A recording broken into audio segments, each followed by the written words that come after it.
All right, let's just get into it. Heavy topic, a lot to cover, something I've been wanting to talk about for some time now. It's been about a month and a half since Hax tragically passed away, and he faced an indefinite ban and then a permanent ban from the Malay community, which severely deteriorated his just mental health and spirit. So, what I want to analyze today, I don't want to get down into all of the nitty gritty details. I want to offer this broad psychological framework. So it's not going to explain all the details perfectly, but it'll explain much of the general patterns that we saw in this incident, and it will be applicable to a wide range of scenarios, which I think is helpful to try to prevent something like this from happening again, whether within or beyond the Malay community, because I think this is indicative of a larger problem in society, larger problems in society. This is really like a symptom in many ways. So, so that's what we're going to do. We're going to look at much of the thinking that characterized the rationale for the bans on hacks. So we're going to look at the kinds of thought patterns that the TOs seemed to be, exemplifying and motivated by. And I think if we want to get to the source of any kind of event, we need to get to the psychological level. And, I am a psychology student. I'm a grad student right now, so I do have that bias. I think understanding psychological phenomenon and mechanisms are very important. And hopefully, this kind of analysis will be useful for some of you. It's been useful for me, just spending a lot of time, a considerable amount of time, really trying to understand what happened here. Because what happened here is just incredibly devastating and ugly and just super preventable. So I don't want to linger on that too much. And again, there's a lot to cover, so we're just gonna full steam ahead here. So I'm basing this analysis on a book, in large part, The Coddling of the American Mind, as well as just some of Jonathan Haidt's um, ideas and theories and some stuff from his new book that I'm reading now, which I recommend, The Anxious Generation. So in The Coddling of the American Mind, him and Greg talked about these three great untruths that they saw becoming more prominent, particularly amongst university students.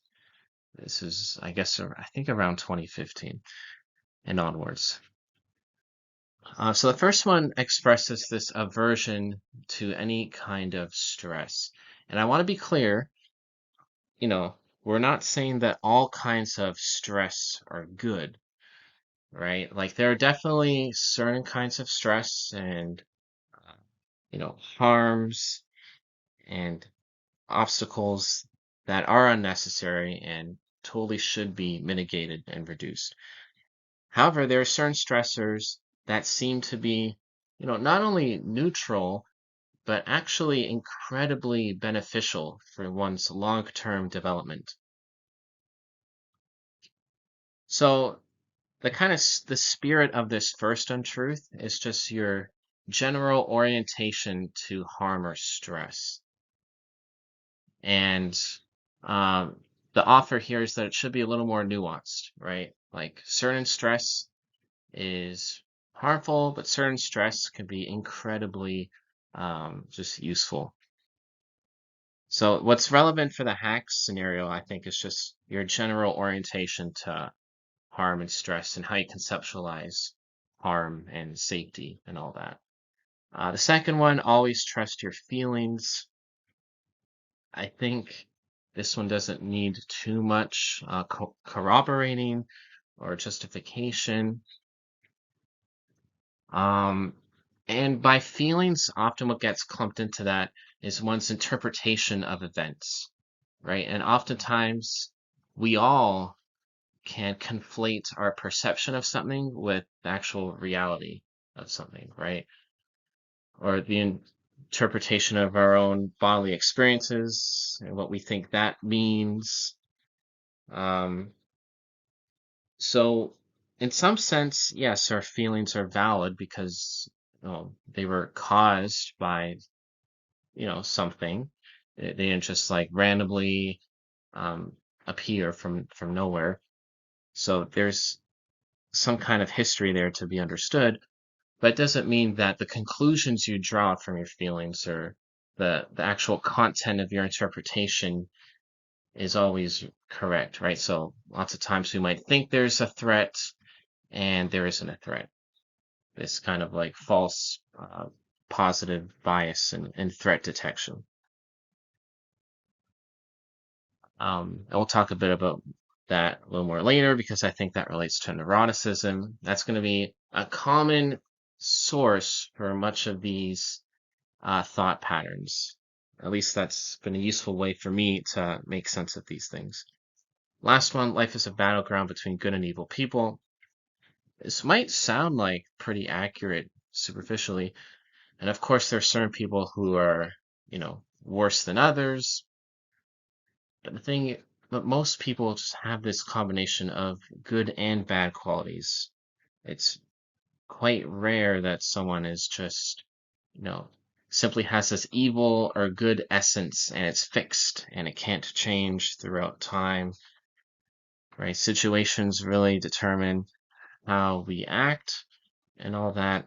So, so again, a common thing here is having a more nuanced view. So the first untruth, we need a more nuanced view of stress, right? Some stress is good, some stress is bad. A more nuanced view of feelings, right? They're not always correct. Our interpretations and conclusions of our feelings aren't always correct. And then people have a combination of good and bad. It's not just the simple binary framing of good and evil people that are just that way permanently. Okay, and then these next set of points, I'll just talk about mainly the last one.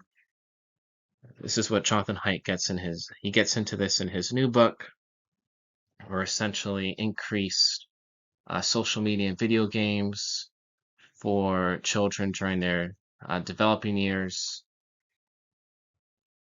especially when they're going through puberty and really adapting to like the social world, becoming adults. They spend more time in the virtual world than outside. And outside is where there's more opportunity for risky play. And with this risky play, they gain competence and confidence in handling those kinds of risks successfully on their own autonomously. And that leads to more resilient adults who are likely to be less neurotic.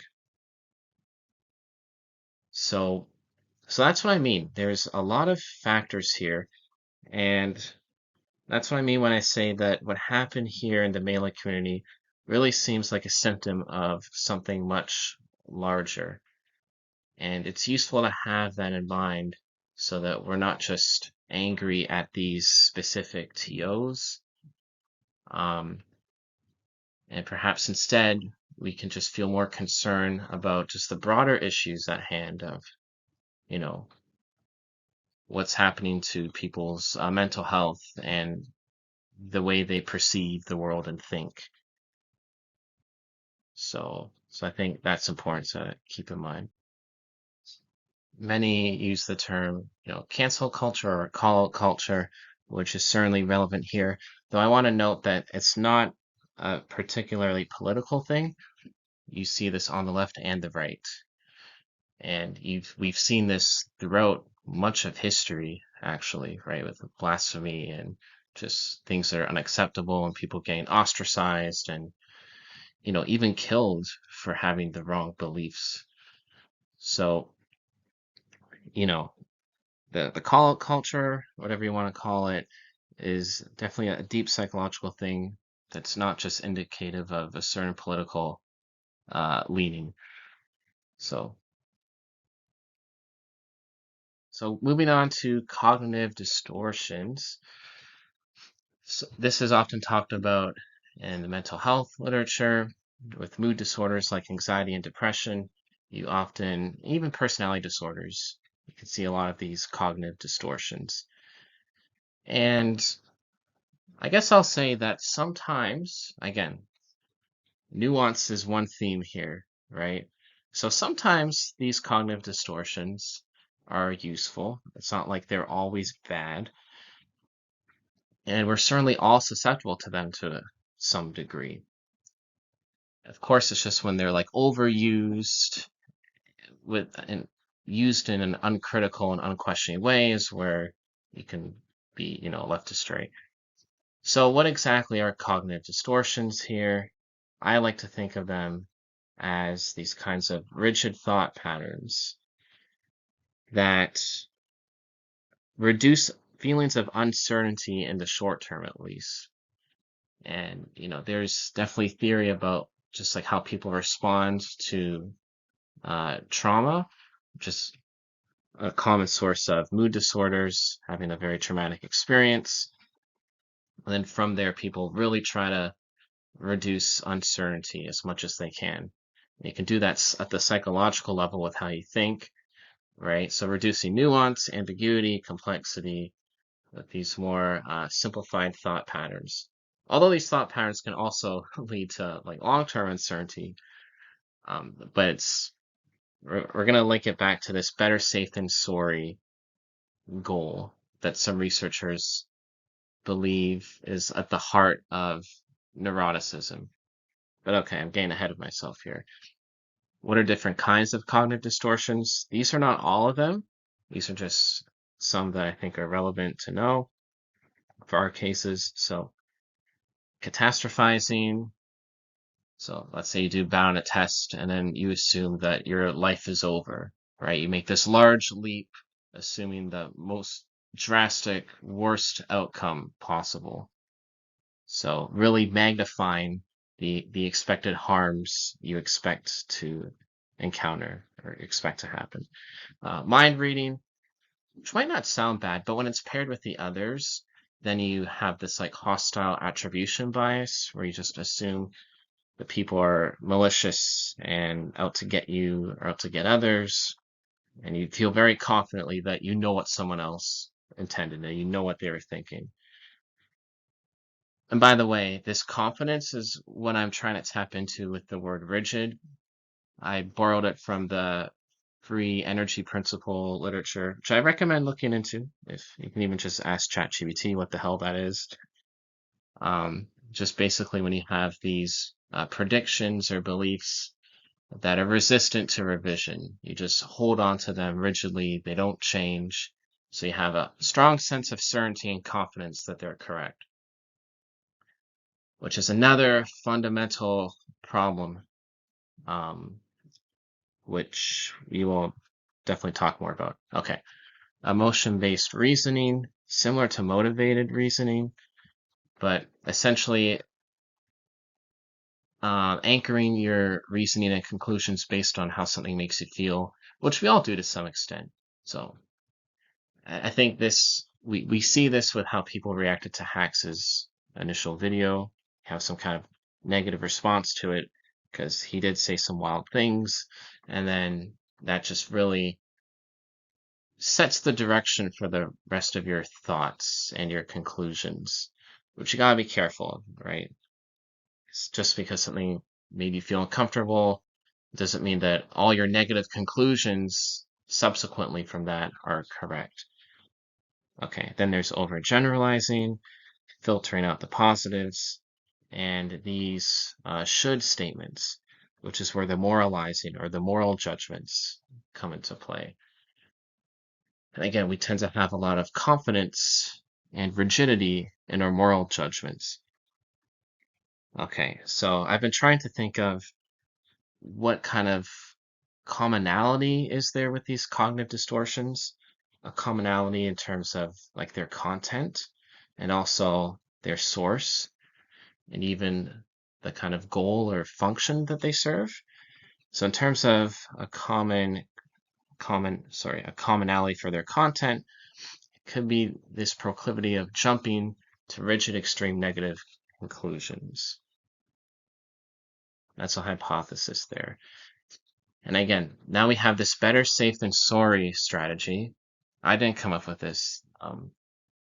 Again, some researchers propose that this is characteristic of neuroticism. And neuroticism is just this general personality trait where you are more sensitive and prone to negative emotions.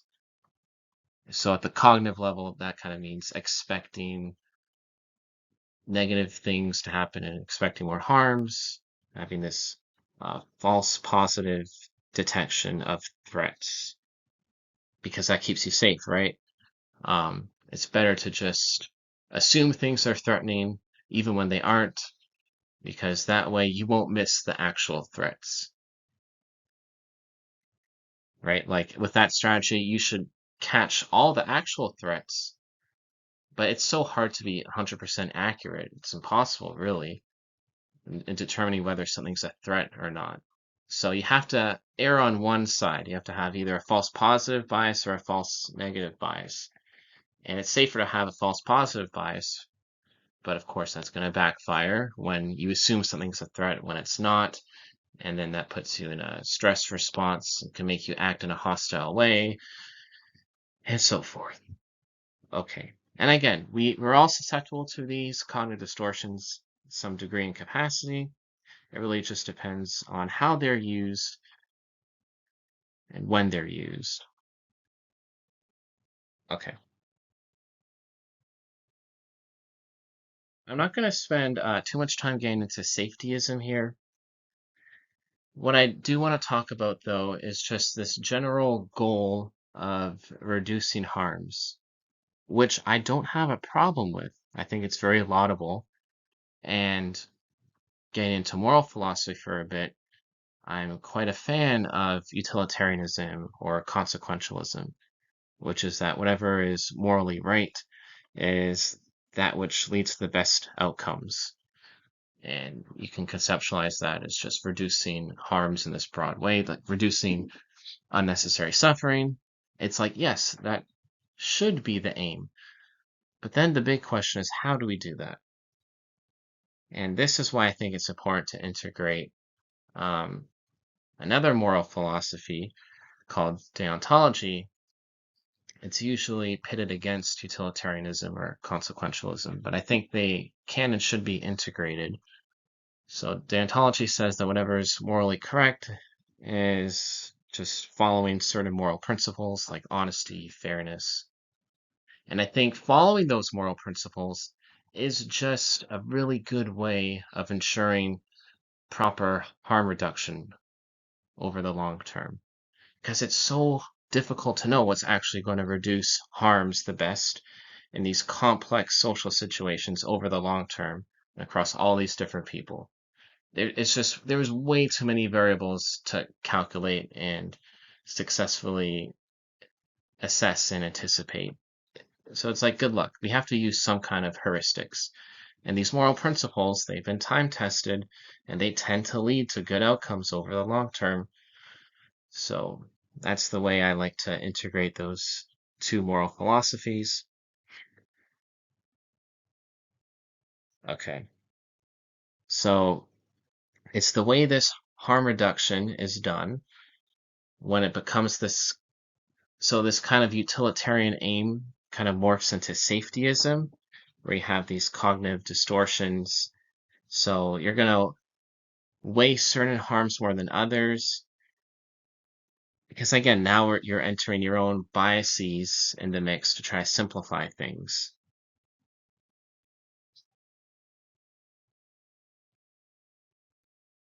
And okay, I think I'll leave it at that. And again, free to pause this and read everything I wrote on the slides.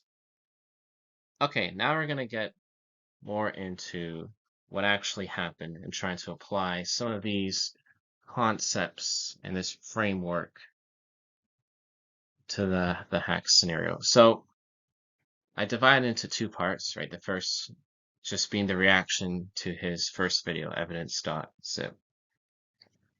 And I think we can totally admit that X was exemplifying many of these cognitive distortions, right? Like catastrophizing and his binary moral framing of things. And this led lots of people to have a negative response to the video. I remember my initial response. At first, I was also quite um, alarmed at some of the analogies and the language he was using, right? Accusing Leffen of practicing totalitarianism seemed like an incredible stretch. But then there were actual testimonies in there that seem to have some legitimacy that should be factored in as well. So anyways, lots of people are framing this as a harassment campaign with malicious intent. So if you're very sure that there is malicious intent there, that could be a sign of this rigid or confident mind reading, right? That you just know exactly what Hacks was intending to do. Okay. And that also discounting the positive, because again, there were actual testimonies brought up in that video. And I'm not defending the video here, right? I'm again trying to have this nuanced take. There's good and bad, but that doesn't just mean it's always 50-50 perfectly, right? I think he should have made the video better, and maybe it was the right call to delete it afterwards. Nonetheless, it's gotta exercise some caution before classifying it as a completely negative thing with this negative motivation that had no positive effects potentially. Now, again, I don't want to get too much into these details here. I want to stick back to the broad psychological analysis. So again, we could see some of these cognitive distortions, I think. Emotion-based reasoning is another one. Again, now you see this video and you think, oh my God, what is wrong with Hacks? He's lost his mind. You now have this, you judge the video in a negative way. So then you judge Hacks in a negative way. And you can judge like his character and his motivations in this negative way. And, remember the great untruth number 3. There's just good and bad people. If that's the case, okay, well now it seems like Hacks would fall in this bad category. And you gotta be careful with that, right? Because people are a mix of good and bad with potential for redemption and all that. But if you have this emotion-based reasoning with these rigid dichotomous categories, it's easy to just lead this negative emotional response into categorizing Hacks as this bad, irredeemable person. Okay. So then there's like this understandable impetus or motivation to try to prevent Hacks and others from making videos like this. Like, yeah, it was not the best way to expose what Leffen has done. Yeah, that's fair. Okay. So within utilitarianism or consequentialism, there's this heuristic, which is using the minimum necessary force in order to reduce harms effectively, right? Because again, the goal here is not just to punish and it's not just to prevent one kind of harm.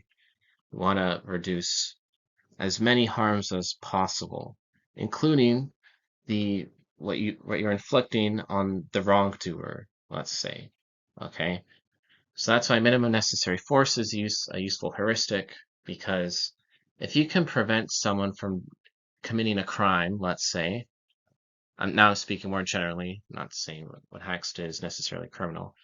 But again, I don't know, right? Like, people argue that there's defamation, but I'm not a legal expert, and I think if you're saying things that aren't false, then it doesn't qualify as that.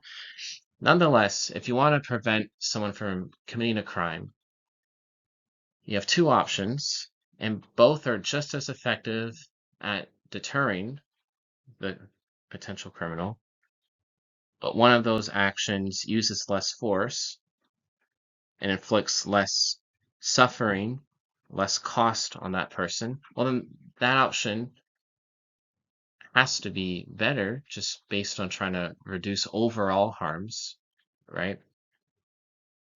We also want to factor in the harms that we're inflicting on others as well. So that's why minimum necessary force is a very useful heuristic. By necessary, it's whatever amount can deter that bad outcome that you want to minimize.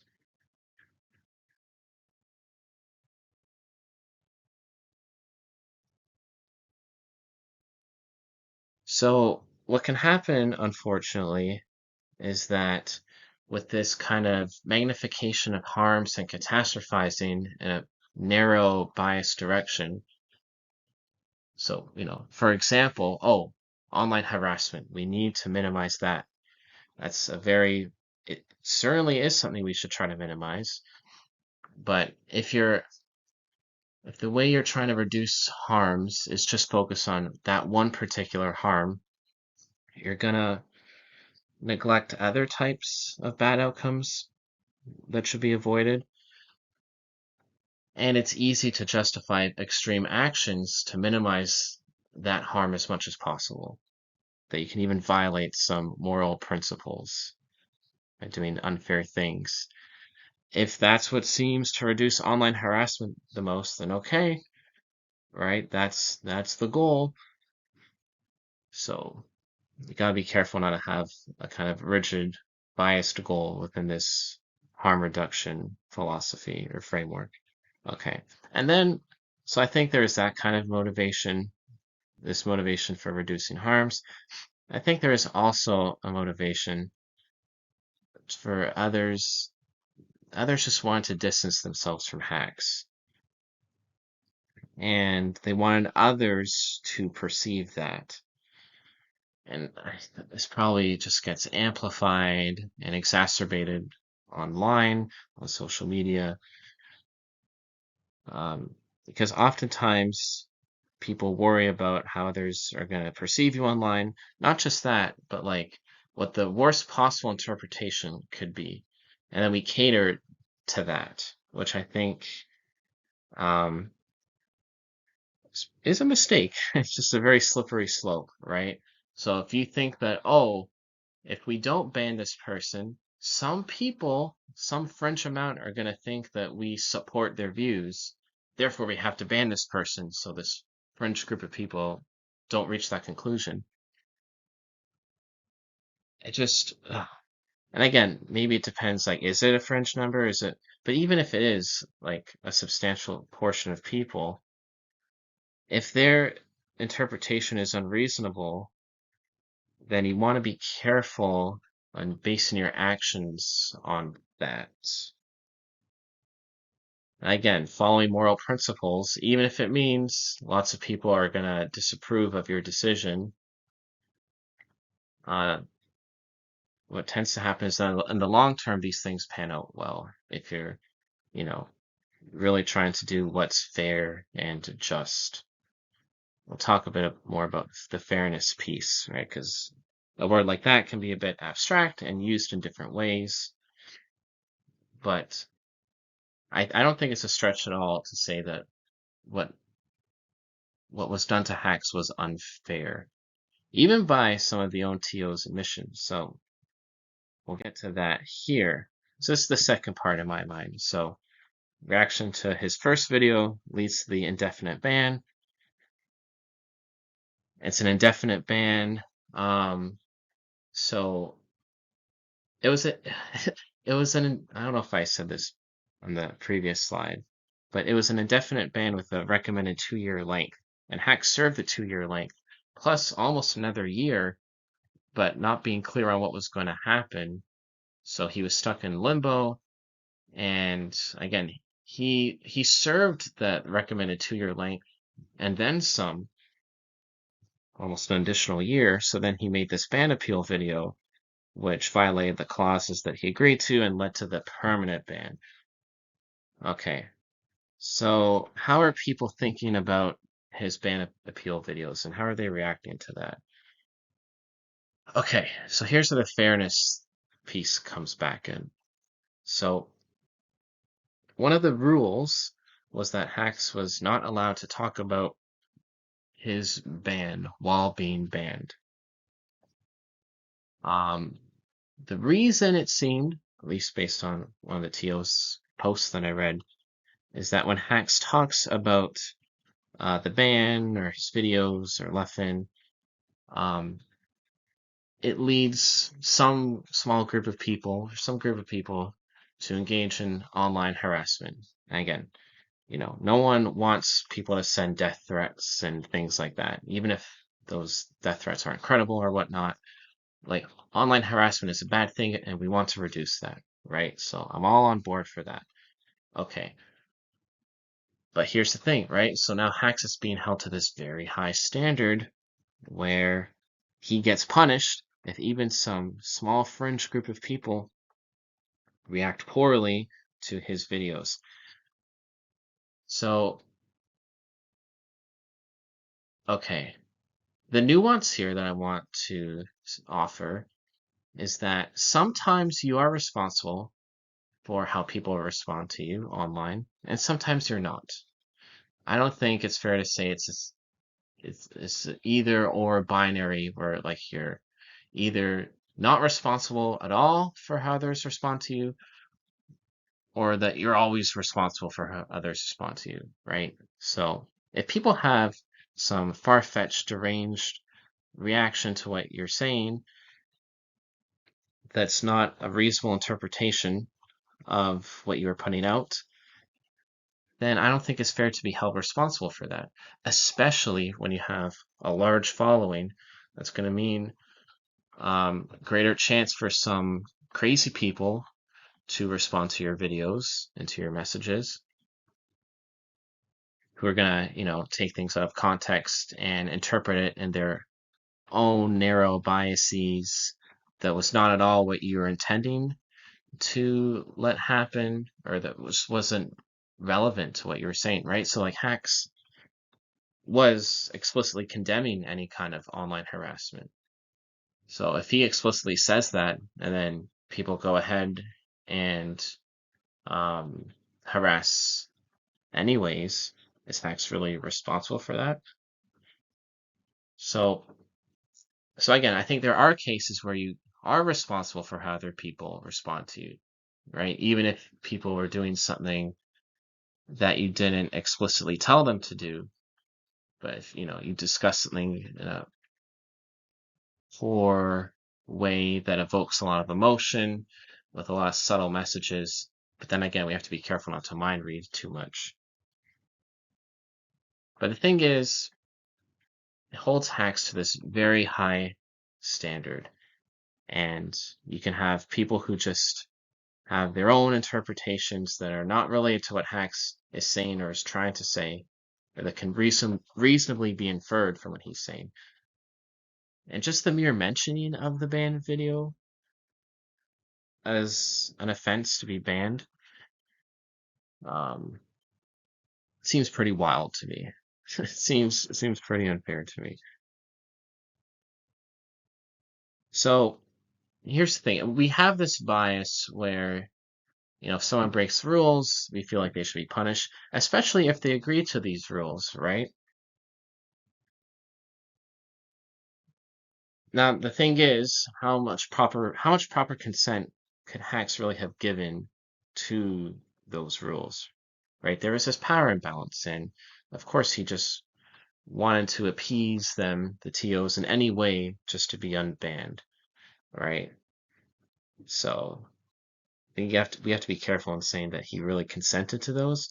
Even if he did give proper consent, are you obliged, are you morally obligated to follow through on anything that you agreed to previously? Even if, right? Because rules can be unfair, right? Okay. So the other piece too is that um, we're trying to explain, okay, why did Hacks talk about the ban again? Well, he was stuck in limbo, and he didn't know what was going on with his ban sentence because he served the recommended 2 years and almost an additional year and wasn't hearing anything back. So he's stuck in this limbo state. He's confused, he's anxious, understandably so, in this state of uncertainty because there's this just poor communication in this, indefinite ban that should have been more concrete. So that played a non-trivial role in hacks making these ban appeal videos, which means that the TO's own negligence and incompetence in delivering this kind of ban was a factor in hacks making the ban appeal videos. However, again, there's these biases like the fundamental attribution error, which favors simplicity. Again, favoring simplicity is a common theme of these cognitive distortions, favoring simplicity and safety. Okay, so what that means is just that rather than taking in the context and all these external factors, including how your own actions could influence something, you you just assume someone did something because that's the way they are. Hacks made that ban appeal video because that's just diagnostic of his character. It shows that this is just the way he is. He can't get over this. It is clear. Oh, this is when reading this back, I just got additionally frustrated. It's so clear that he's unable to let go of this. Again, there's that rigid overconfidence. So they're totally discounting the situational factors and their own actions that created this extreme cloud of uncertainty that motivated hacks to make these videos. You know, I'm pretty sure, and again, we go back to minimum necessary force, right? I think it's very, very incredibly obvious that Hex did not want to be banned for life. And if he knew this was coming, he would have he would have done anything to ensure that that would not happen. So he didn't know. He really didn't know. Right? Of course he didn't want to be banned. He was making these ban appeal videos to not be banned. So we could clearly see what his like goal is here, right? It was to be unbanned. So he did not know he was going to be permanently banned for making those videos. He thought it was going to help his case. And if anything, you can say, okay, that's a strategic error, but that's not necessarily a moral error, which is why I think the punishment was just completely out of line to assume that, this was indicative of like Fax's like poor character. And then also, okay, his original motivation behind the videos. This part too. It's like what do we think the motivation was exactly? And even if the motivation was something not too desirable, like this, his beef intention with Leffen, is that something that he's supposed to just drop? He's expected to just let go of this dislike for Leffen and that desire to have Leffen banned. So that's the thing that also puzzles me a bit. Unless they're thinking that his motivation was to like, really smear Leffen and have people say give him all these death threats. Like if he had this malicious intent. And not all the TOs thought that Hacks had malicious intent because they knew him well. And it's again, just because he's talking about the ban again doesn't mean the same motivation applied in both cases, right? It's just, I don't know, it's just such a stretch in thinking that even if he had some hostile intent towards Leffen originally, do we really think that same intent is going to be manifest when he's trying to make a ban appeal video just because he's touching on that topic generally? Anyways, and then there's the whole minimum necessary force thing, um, which I don't even think I need to argue. Clearly, there's no way in hell a permanent ban was the minimum necessary force to deter hacks from making these videos.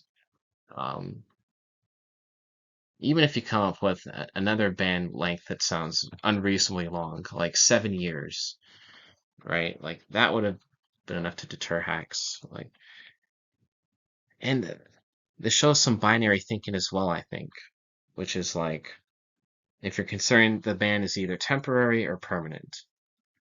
That's a very dichotomous framing of what possible ban lengths could be. And I think it makes the permanent ban have more perceived legitimacy than it should. Because for someone like Hacks, a permanent ban really meant like 50 plus years or something. Like this is someone who's going to dedicate like his entire life to the game. Like, by his own words, he said it was going to affect like something like the next 50 years of his life. Right? So that's what permanent actually means. Something like 50 years. A 50-year ban that can just never be overturned or questioned. Right? And you can imagine a spectrum like, okay, what about a 40-year ban or a 30-year ban? 20, 10, etc., right? And it's just like, it's not just this dichotomous temporary versus permanent ban. Like, there's a whole spectrum of possible severe ban lengths. And again, we don't want hacks to make uh, another crazy video like the first one. And the ban appeal videos, they weren't that, you know? He was not going on about like totalitarianism and Hitler and all this stuff. So we have to be careful with like clumping things into the same broad category. That like whenever Hex talks about or talked about the band, that it was all the same. And but again, the TOs they clump it together because it all leads to more online harassment. But again, in the first video, Hex was more responsible for online harassment, right? Because when you're using that extreme moralizing language, like implicitly connecting someone to Hitler, yeah, that's going to generate unnecessary hate towards Leffen or whoever that person is, which was completely could have been mitigated. So, yes, there's some responsibility there. But if Hacks is just, let's say he made another video just talking about um, some nefarious or immoral things that Leffen did without those wild comparisons, that might cause some online harassment towards Leffen, but does that mean Hax is like responsible for that or should be punished for that? It's a completely different scenario in my mind.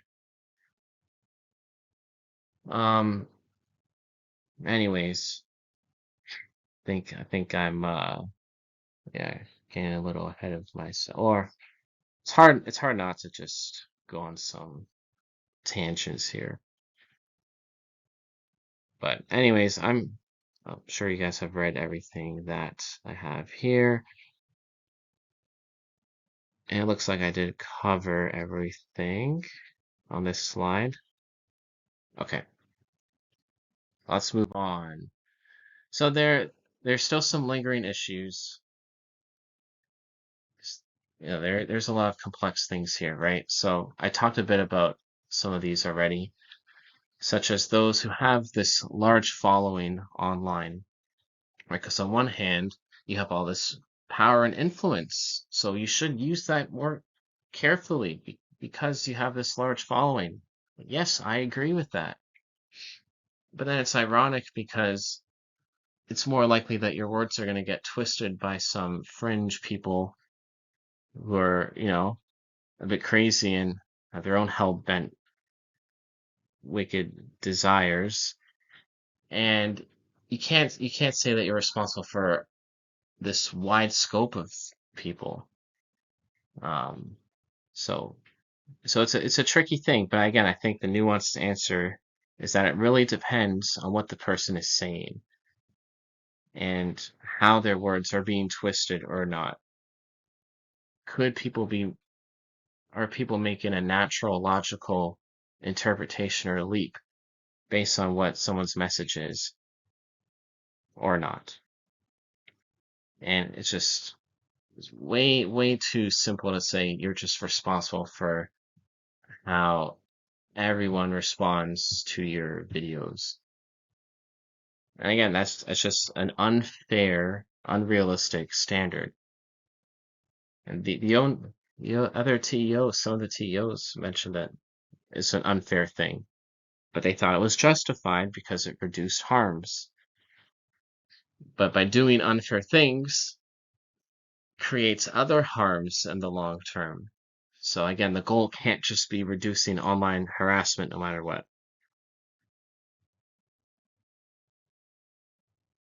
Then there's the perception of norms, which is more malleable than people might like to think. And I do like I was really disappointed in some of the top figures and players just because their silence during all of this was palpable. It was clear no one wanted to talk about the hacks incident. I'm this kind of passive observer of the community. I see hacks posting these tweets constantly, just begging for forgiveness and struggling. He's just in agony. And, melee players, they don't want to. I understand not wanting to talk about it. It's just like elephant in the room that they're trying to sweep under the rug. But then, of course, after the damage has been done, then people feel that they can and should talk about it. And it's unfortunate because there could have been an avenue created to try to appeal the ban. And this gets to this notion here that hacks should have just accepted the ban. Okay. And it's something I kind of thought a couple years ago too. Like, okay, maybe he should just, bite the bullet and try to move on. Here's the thing, right? Even if we think he should have done that, or that a reasonable person would have done that, it doesn't mean that the ban was fair. And this is the big thing in my mind. It's easier to accept some kind of um, punishment or sentence or decision if it's perceived to be fair. Okay. When you have an unfair punishment, it's a lot harder to accept that because the rationale is like, wait a minute, this is unfair. And once people recognize that it's unfair, then it could be and should be overturned. So that was the whole thing, right? It really hinged on whether the ban was perceived as fair or not.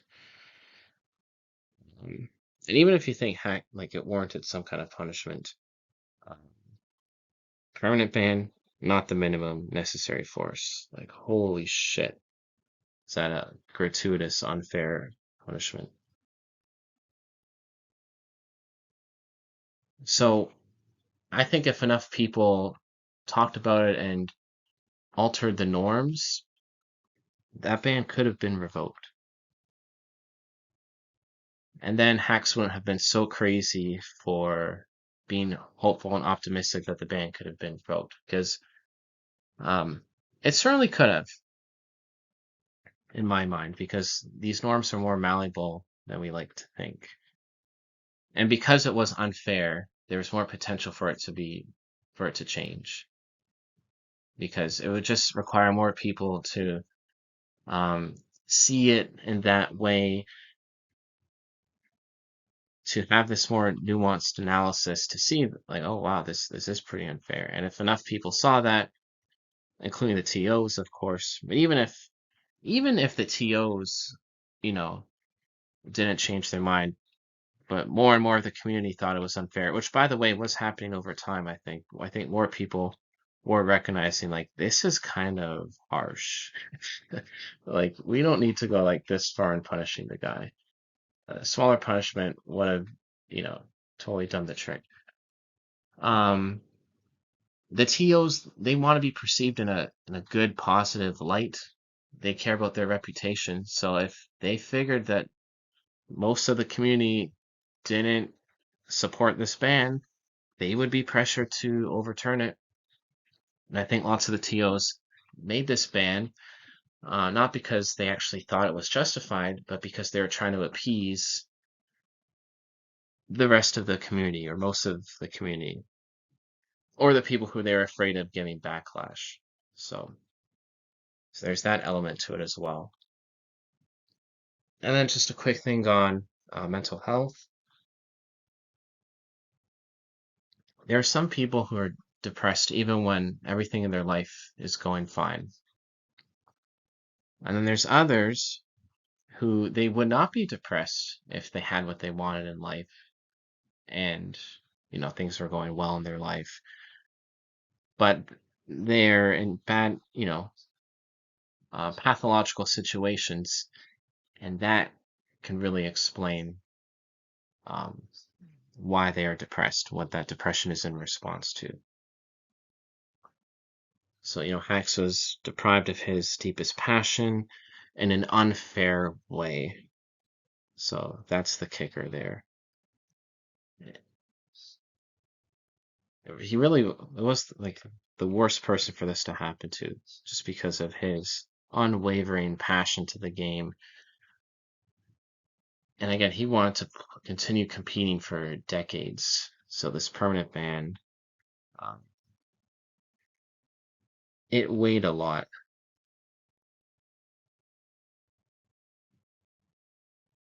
So that's the thing. Lots of people are saying, "Oh, like Hacks just really needs therapy because clearly he's depressed and stuff." And it's like, and I'm not, denying that therapy would help.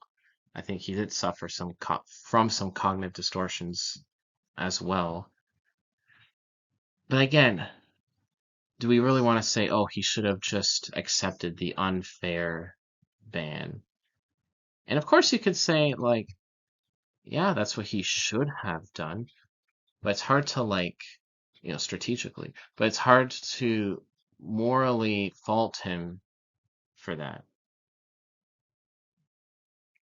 right? If that was like your life's passion and it was unfairly taken away from you, I don't think you're gonna just easily accept that.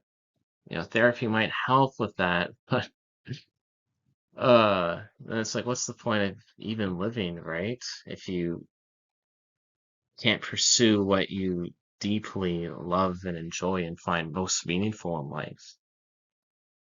So there's all that. Reducing future harms. This is still a great goal, but it really depends how it's done.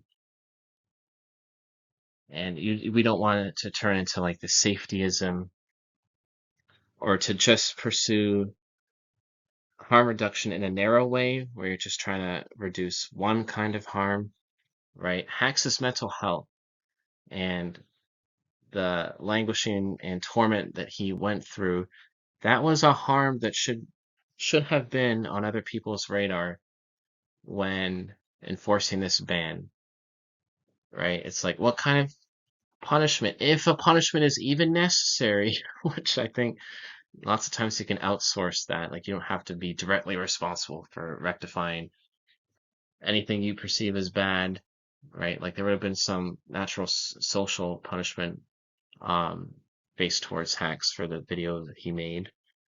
But anyways, um, where is I going with that? Okay, I think I lost my train of thought there.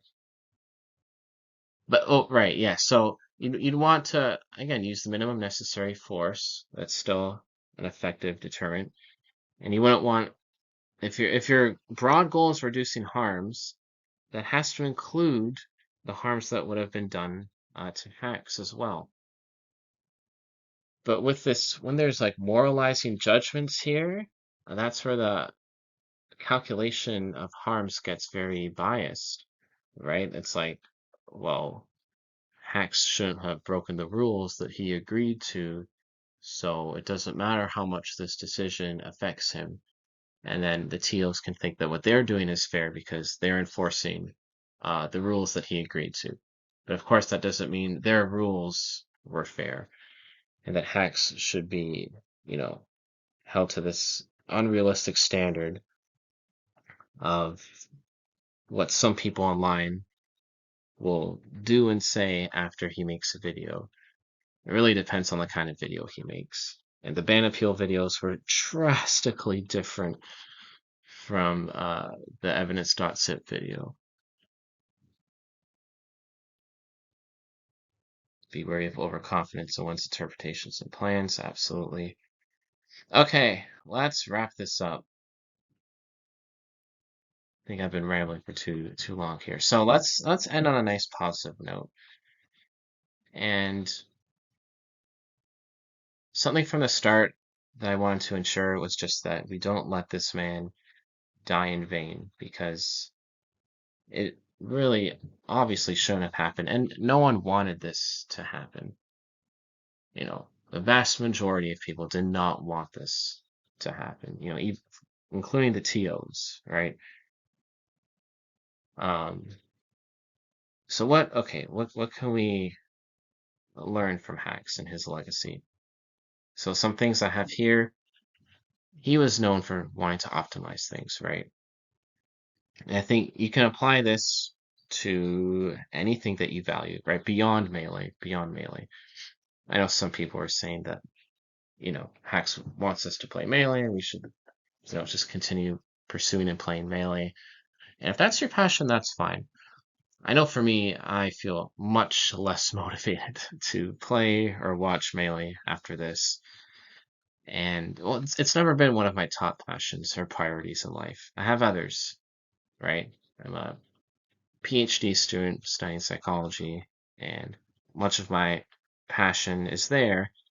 So I do feel more inspired and motivated to just really pursue what I find important, just like Hacks did. He was very persistent and unwavering in that. And he excelled. He excelled at what he did. He did not, you know, settle for mediocrity or anything. And it's amazing seeing people like that and what they can contribute, right? It's very inspiring.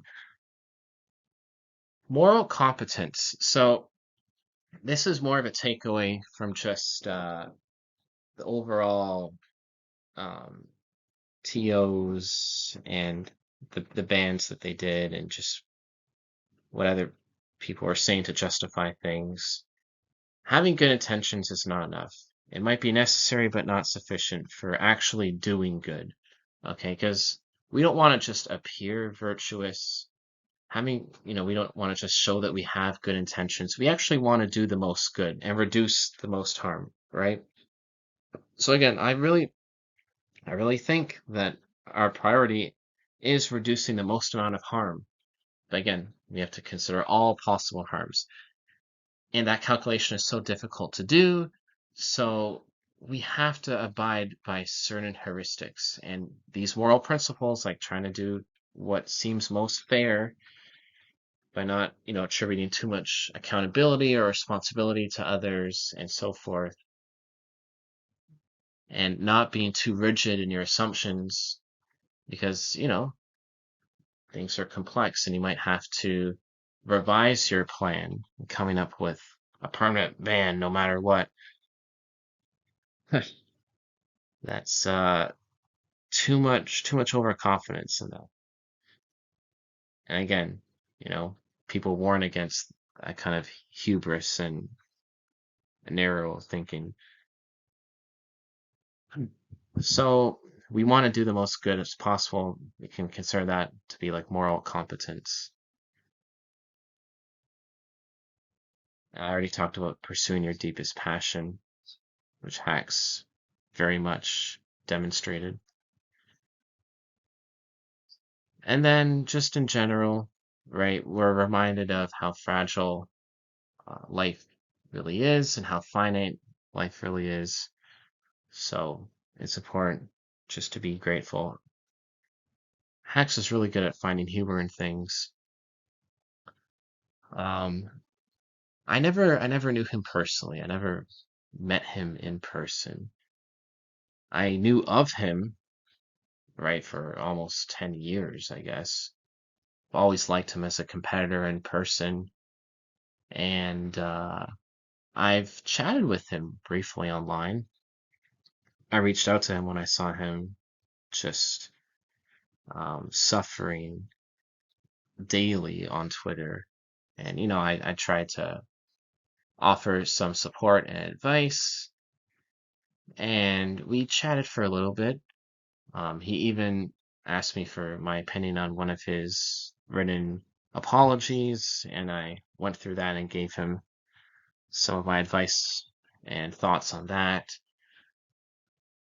And I will say that even me, something surprising for me was just realizing like, wow, I don't know, I've never met this guy. I don't really know this guy on a personal level, but he was in such a desperate situation that he was talking to me and asking me for my advice and opinions. And I was like, wow, I have more influence in this situation than I originally thought. Before, I just thought I was this passive outsider. And of course, I'm still like only one person, but I was left with the feeling that I I could have done more. I think everyone could have done more. I think we all underestimate the potential we have in shaping large outcomes, right? Because that's a huge responsibility for us to, conjure up and stomach. So no wonder, right? We want to kind of downplay that. But if you use your imagination, and sometimes it doesn't take too much, right?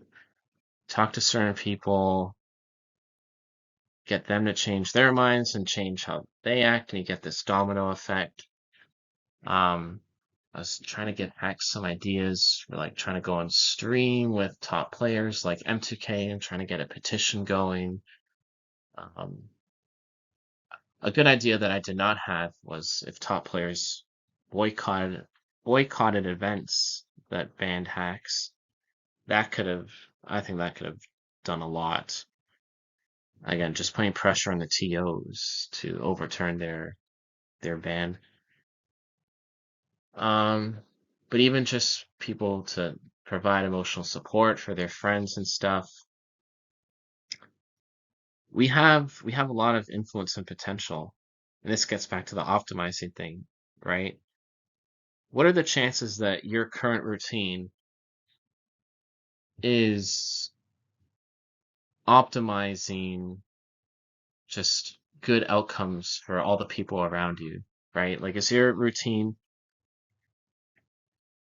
delivering like the maximum amount of just net benefits to all the people you know in your life, right? There's clearly a lot of room for improvement. And I'm not saying that we have to be really critical of ourselves and constantly keep this huge standard in mind, but it's motivating to know that, yeah, there is more that we can improve on. And there's almost like this moral obligation to optimize our routine, not just to be more productive. I think, that's clearly important as well. And being more productive also has a pro-social element and helps others. But just in terms of the effect we have on others, how much we actually benefit others, right? There's a lot of room for improvement there because we all have our own, again, we have a mix of good and bad, right? We have our own vices that causes some unnecessary suffering towards others. again, yeah, there's a lot of room for improvement, and I certainly learned like, wow, I didn't want to think that I had some influence in this whole hack scenario. And again, I'm not saying I had a ton of influence because I certainly didn't. There's certainly many people who had much more of an influence than me that certainly squandered the opportunity they had, but we all have more potential than we think. And I'm gonna end it there. If you listen to all this, that's incredible. I know I rambled a bit at times. Much of this was prepared, some of it wasn't. But um, yeah, again, I don't know how helpful this was for anyone. I just want to make this video, at least for myself, just to get some of my thoughts out, because I have been thinking about this whole thing ever since Hax passed away. It was just such an unfortunate shock, and maybe the worst death that I experienced in my life, which is kind of insane because I never met this guy, but the whole thing just felt completely unfair and completely avoidable, and so much great potential was lost with this man. So again, try not to let him die in vain, and optimize, be the best version of yourself, pursue your deepest passion, and don't squander your time. Till next time, guys.